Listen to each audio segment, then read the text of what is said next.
A very good morning, students. I hope you all will be missing your classes, your students, and of course, your study. No problem. We can continue our online study at least till the time we don't have schools. Okay, we don't have classes, regular classes. As since last 2 3 turns, I have been teaching you or explaining you a very interesting chapter, a very interesting lesson, that is Glimpses of India. And out of this, one of the best part of the series I have taken, that is the Baker of Goa. So yesterday I had explained you this till here special make. Now the baker made his musical entry on the scene with the jung jung sound of his specially made bamboo staff. One hand supported the basket on his head and the other banged the bamboo on the ground. He would greet the lady of the house with good morning and then place his basket on the vertical bamboo. We kids would be pushed aside with a mild rebuke. Mild rebuke means slight, not very harsh. And rebuke means disapproval. So, and the loaves would be delivered to the servant. But we would not give up. Not give up. Give up means a phrase you need to underline this, okay? We would climb a bench or the parapet and peep into the basket. Bench, children, they when they want to peep inside into any basket or anything, they stand over on the bench and then they just look into the basket or something, okay, which is carried little higher. And then this parapet means a small broken half broken wall where children they climb and look at the things.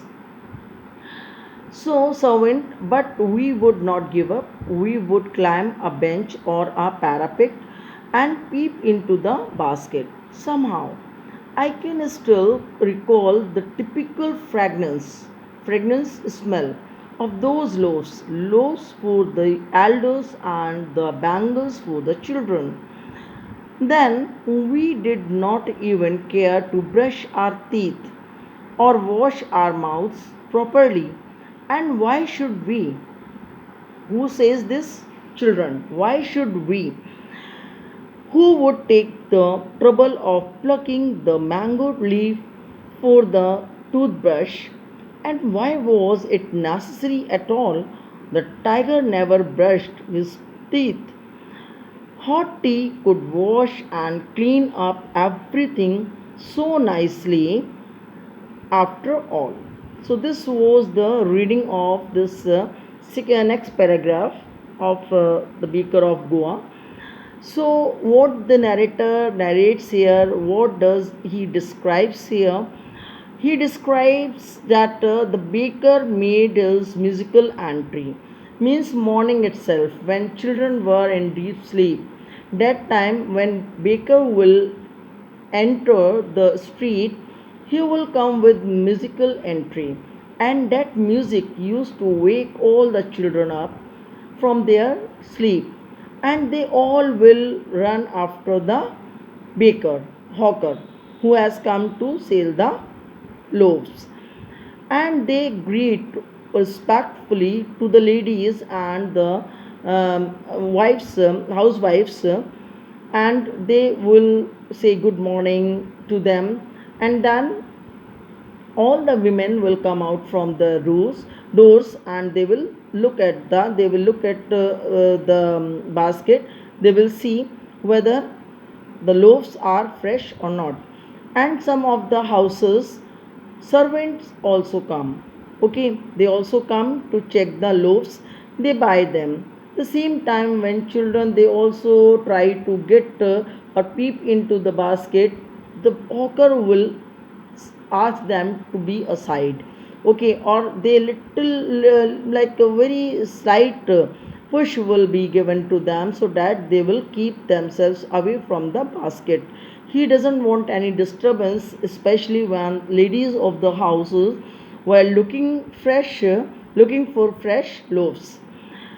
And afterwards, what happens? These children cannot understand that the person is asking us to be aside, and they don't give up. They even continue their efforts, and when they don't get anything, they keep a bench, climb on the bench or a parapet on a small broken wall, and again they peep into the basket.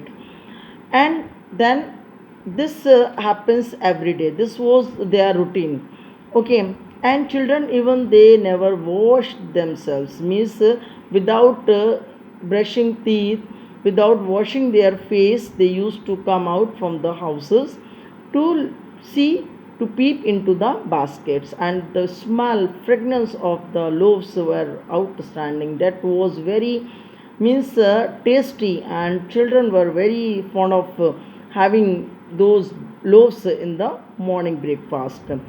And they don't give this brushing teeth very much importance, because they think it is not very important, and they compare themselves with tiger, that tiger also never brush his teeth, and still he is very healthy.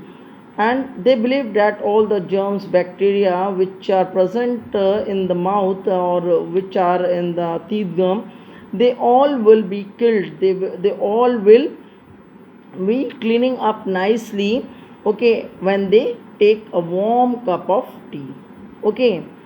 Hot tea could wash and clean up everything so nicely after all, okay. So this was the explanation of second next paragraph. Now few questions are there, as you will be seeing. The first question: what are the elders in Goa nostalgic about? So nostalgic means fond of, about loaves. Is bread making still popular in Goa? How do you know? Yes, some means ancestors of those people, those who had bakeries, and those who were known as the baker of the Goa. So their children, they have adopted their profession, and they are running this business, and it is flourishing also. So still this business is going on and very popular in Goa. What is the baker called? So bakers are called padder. It is given there. You can see they are called, known as padder in Goa. Next question is last question number 4. When would the baker come every day? Why did the children run to meet him? Because every day the fragrance of the sweet breads used to attract all the children towards it, and every morning hawker used to come. So these all the questions answer I want every child to write in the copy, okay. And write them, and out of this paragraph also you have to make few questions, okay. On next turn I'll try to finish this part of glimpses of Goa, glimpses of India, sorry, okay. And don't forget to write the questions, okay. Write down the questions in copy, so that it will later help you to learn all the answers, okay. You once only revise, and you will be means able to, you will be able to write all the answers, okay. So wait for next turn. On next turn I'm going to finish this chapter, and we'll start the next lesson of it, okay. Till then, goodbye, have a nice day.